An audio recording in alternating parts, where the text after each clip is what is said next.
Waalaikumsalam. Di sini saya ingin berkongsi kisah kerapan saya. Boleh panggil saya Azli dan saya tinggal di area Wangsa Maju. Saya mengenali Cik Ikas ni daripada TikTok. Saya cuba pada bulan 8 tahun 2023. Kisah kerapan saya bermula pada 2016.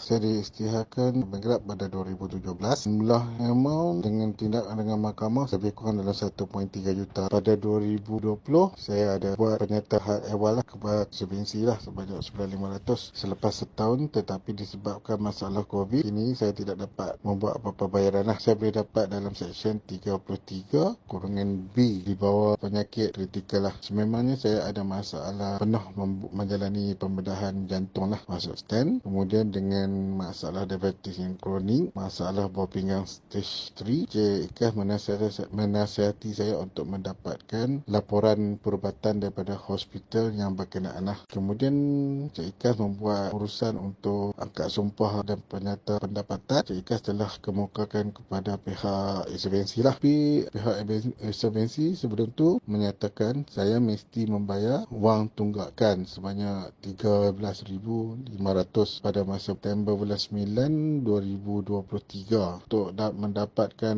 jumlah wang tersebut memang amat susah, amat sulit bagi saya. Saya cuba menghubungi Jabatan Insolvensi untuk mendapatkan penyata tunggakan jumlah yang perlu dibayar, dan saya berniat untuk memohon pasport ke luar negara. Daripada hasil perbualan saya dengan pegawai Jabatan Insolvensi tersebut, dia telah memberitahu saya tidak bankrupt dan saya telah dilepaskan pada 1 hari bulan 4 2024. Pada mulanya saya memang rasa memang sangat gembira, tapi saya macam tidak percayalah. Saya berterima kasih dekat Cik Ikas kerana telah membantu saya untuk menguruskan pelepasan kebangkrutan saya tersebut. Terima kasih.